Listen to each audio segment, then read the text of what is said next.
My name is Vincent and I am from APulsar Technologies in Johor.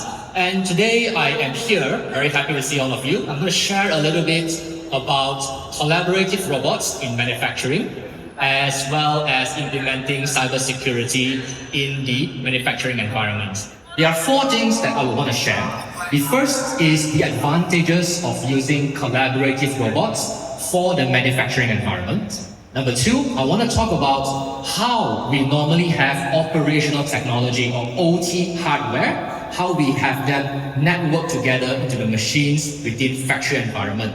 Number 3, I'm going to share with you some case studies by which this OT technology or operational technology allows the machines or allows factories to be under threats from cybersecurity and how we are able to resolve them. And last but not least, I'm going to share with you some case studies in which we can use to prevent cybersecurity issues within the factory environment. Now, what is the purpose of automation?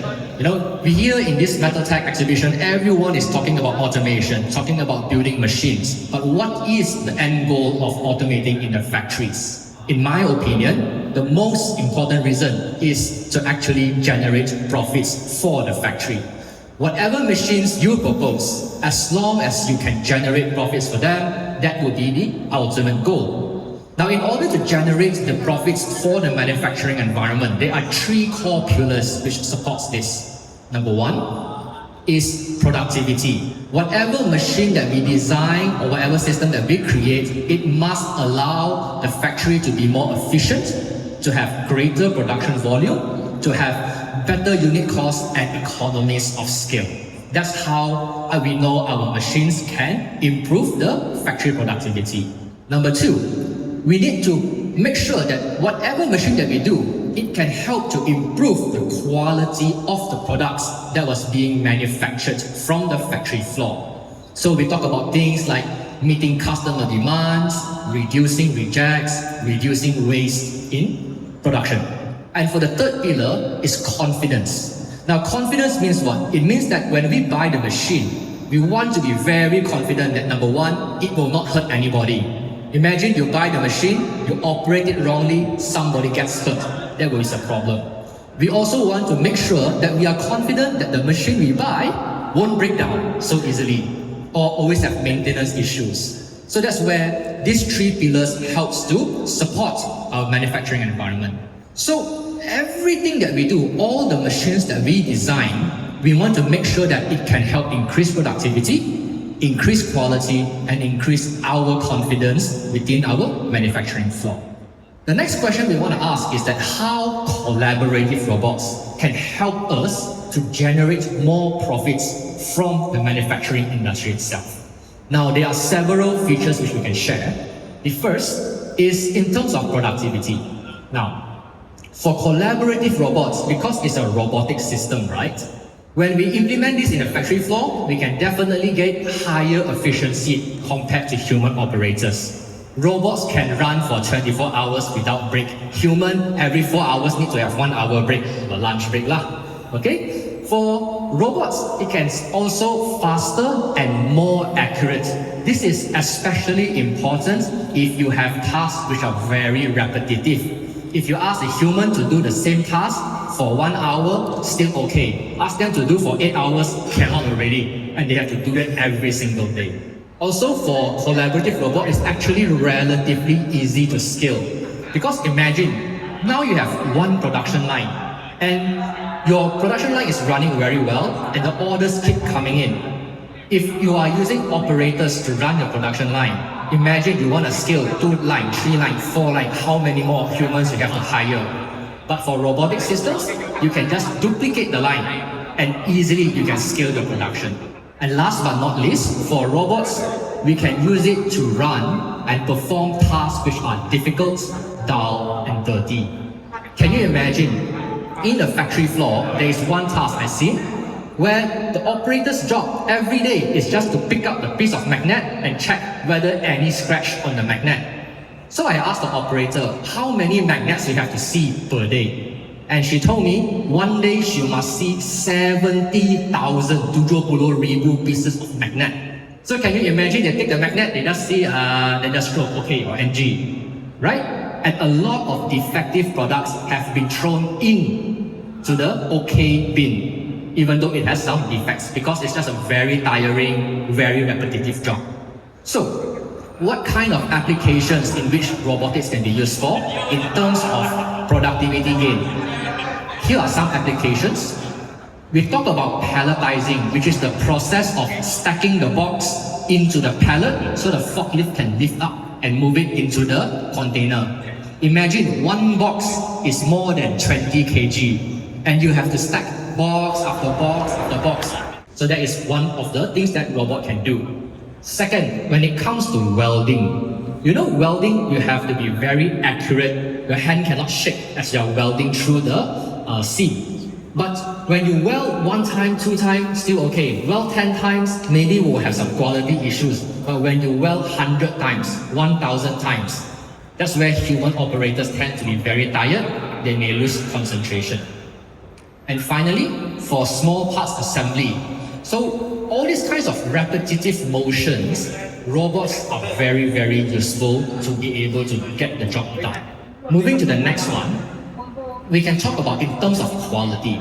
Now, why is quality important? Is because sometimes you spend so much effort, buy all the raw material, assemble the product nicely, only you realize the product is faulty because the quality is not good or you assemble the wrong things, right?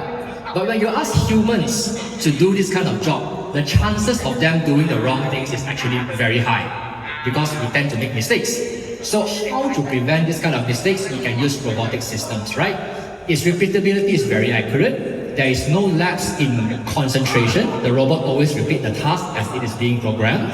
And we can actually use the robot to check and confirm that the correct parts were used for the assembly.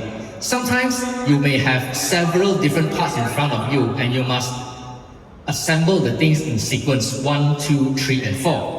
But sometimes as humans, we may lose concentration. We may take 1, we forget 2, do 3 and 4. Then your product become quality issue already.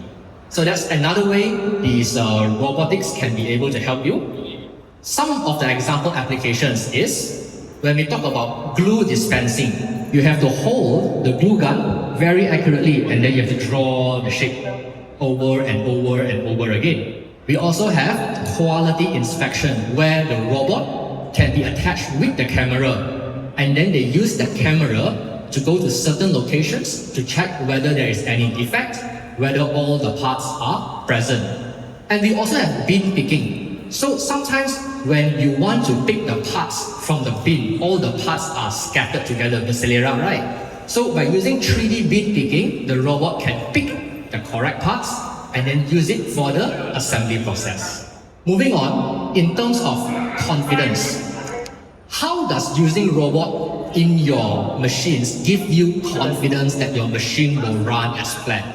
Few things. Number 1, this is a collaborative robot, which means that it is a robot that can run safely without safety fencing. As human operators, when we walk through the factory line, if we see those big robots, industrial robots moving very quickly, we know we need to be some distance away from it. That's why they put safety fencing. But for collaborative robots, because they sacrifice some of the speed in order for it to be safe, so that it can work together in a human, to work together next to human. That's why you see on top a lot of the exhibitors, they show the collaborative robot, no safety fencing. Second, this robot, we designed it to have at least 30,000 hours MTBF, mean time before failure. So we know it can easily last 4 to 5 years, 24 hours operation, at least. And lastly, this robot, because they designed this in a way where it's easy to use, easy to retool, and easy for you to add new modifications or new parts into your assembly line. You don't have to redo the entire programming. So this is how it looks like. For Dobot collaborative robot in particular, they have a technology called safe skin pre-collision control, which means the robot can stop even before the robot touches you or you touch the robot. But for other robot makers out there, the robot needs to hit something, only then it will stop. which by the time the operator or the people near the robot may have got hurt by that. And then for Dobot as well, we have a very convenient block programming and script programming.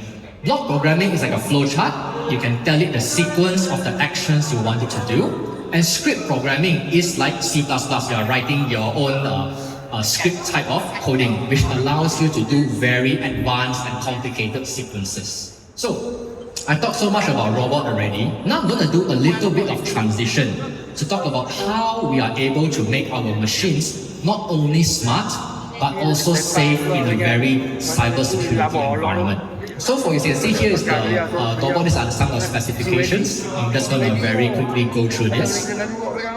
When we design machines, we always have communication protocols, things that we use to communicate different parts of the machine. For example, between the PLC, the computer, the motors, and all the robots. So these are some of the protocols that we use, your Modbus, your ProfitNet, your EIP. But these are all the wired communication, means must use wire to plug in.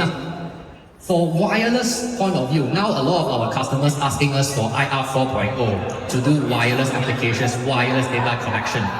It also falls under the communication protocol, but we have the 4G, 5G, and LoRaWAN protocols, right? So, the thing is this: if in the past we design a machine and we want to put it into a manufacturing line, the past practice is all these machines are isolated, meaning these machines are not connected to the internet, they are not even connected to the factory network, they are just themselves only their own little island. The communication is between their internal controllers and their internal devices, no external devices. And all the manufacturing data, we need to input to the machine manually. So this is the past practice. But nowadays, every customer say, I want to be IoT ready, I want to be IR 4.0, I want smart manufacturing line. So what happens is this: machines now are all connected to the factory network. Means if you connect to the factory's Wi-Fi, right, you can actually ping individual machines and you can get information from these machines. That's how they do the big dashboard, that's how they do the big MES systems. At the same time, all these machines now have to communicate with other machines already. He is no longer standalone. He needs to communicate to the machine before, and he needs to communicate with the machine after to ensure the production is very fast, very seamless. And then the production data is all sent and collected from a centralized network, centralized system. So when they do all this, yes, you get a very smart factory. The managers can see everything. But you also see this is where the convergence of IT and OT comes in. Previously, IT, they just take care of the office internet, take care of the server, database, finish, the job is done. But now they must take care of machine as well. And they all scratch their head, say, I don't know how to take care of machine because it's not my scope. But now more and more of these machines must be connected to a network. So, what happens now? Because of the convergence of IT and OT, it makes a new risk appear, which is a cybersecurity risk. What do we mean by that? Now, all the IT managers these are all very smart people. They have a lot of experience, a lot of knowledge on how to take care of IT networks. They know how to install all the antivirus, they know how to configure all the network ports to make sure that outsiders cannot access. Very good. But they say OT systems are not covered by these cybersecurity things. And IT people, they already have a lot of work. So they don't have much time or energy left to go and cover the operational things, the factory connectivities. So suddenly, if there is an intrusion that comes in from the factory side, it can affect your production, it can affect your manufacturing capability. And this is something that we need to be more aware, because now you go in the factory, everything is connected.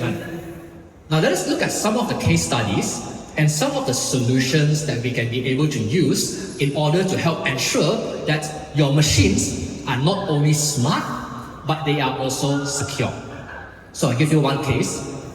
This case is actually happened in one of the very famous semiconductor manufacturers. Now, in their machines, they use a lot of unmanaged switch. What are unmanaged switch? These are like just like your Wi-Fi router that you can plug in many LAN ports on. But they are very cheap because unmanaged, no security on. So they are very cheap, very simple, and very popular. So all their machines use this unmanaged switch. However, this unmanaged switch, if you just take your laptop, you just plug in one LAN cable, suddenly your laptop can also access the same network as all these machines. Now, if there is any bad actor or anyone who wants to sabotage your production, very easily he can just plug in one laptop and he can suddenly take all your production data. He can even falsely trigger the machines to do the things which is not supposed to do because he can send data over. So there was a few cases where attackers managed to breach into this company's network and send all kinds of false production data and cause their entire production to be haywire. Wrong materials delivered to the wrong machine, a machine running the wrong recipe, causing damage to the end product. So what they do, they decided to change from unmanaged switch over to a managed switch. Now, managed means what? Managed means you can set the type of access, who can access what. So suddenly, if I were to plug in my laptop directly into this switch, I can no longer get any access because I need to set the switch to allow my laptop to go in. Only then I can see the data. So that is one of the case study. Let's see a second case study. Now this case study, everyone you see upstairs, there's a lot of AGV, AMRs. All those are moving, carrying, transport things in the factory floor. Now, a lot of these AGVs and AMRs, they rely on Wi-Fi network for communication, especially if you have a fleet. So in order to implement this AGV, AMR, the entire factory must install Wi-Fi. But the first question, all factory got Wi-Fi, man? No, all factory, they didn't install any Wi-Fi. So when they come in, they propose, they say, okay, I sell you the AGV, I sell you the AMR, I also install all the Wi-Fi network for you. Very good. But the first question is that we ask, when they install this Wi-Fi network, did they go through IT? Usually IT people will say, not my issue because I only take care of office facilities. So we install, we just install those normal Wi-Fi AP ports, and then you're able to move. Then you as an engineer, you say, it works, then finish, case closed. However, you have to ask yourself, are these networks secure? Can they be interrupted? Can they be disabled or not? Are they subject to the same cybersecurity standards? Can you imagine one day your robot is running one, suddenly your Wi-Fi is down. Your robot cannot run. You ask IT say, not my problem, you install yourself one. Then how? Production is lost, correct? So, what is the solution for this, right? Number one, we need to use industrial-grade wireless solution. We cannot just buy the TP-Link or the what and plug inside. Yes, it can work, but it is not designed for industrial environment. It does not have additional cybersecurity features which we need to configure.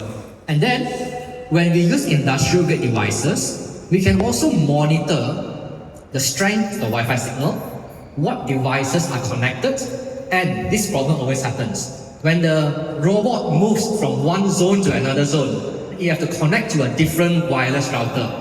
So for some of the other routers, there may be disconnection before they reconnect. Or they disconnect already, forgot to reconnect. Also a problem. But when we use industrial grade, like for example, Moxas or wireless routers, the connection and reconnection is seamless. There is no data loss at all. So that's how another way to implement a more cyber-secure future for the factory. And last, I give you one more case study. Legacy devices. This is my favorite topic. Why? Because I always go to the factory, everyone show me their 20-year-old, 30-year-old equipment. I ask them, why don't change? They tell me, still running, can make profit. I said, yeah, right, fine. Never mind. But, you know what the engineers tell me? They say, management say this old system must be IoT ready. Problem, right? So what we do, we just buy some internet hub, plug inside, get some data. Oh yeah, I can IoT ready already. Very good, very cheap. We use unmanaged switch. Then here comes the problem. Because we use all these old devices, some of these computers in the manufacturing plant, not only is it running an old OS. I've been to some semiconductor plants. You know, semiconductor very strict. They have computers running on Windows 95. And I asked them why don't change, because they said change already, nobody knows how to program the machine. But now they need to have advanced systems to talk to the machine. So what they do, they just plug in one switch, collect the data, okay, good, can, done, finished. But you know what happens? Things like this, old Windows system, they have vulnerabilities. But why we need to upgrade to new one? Because new one, they always give you security patch. How come they force all of us from Windows 10 go to Windows 11? Because they don't want to update Windows 10 anymore, right?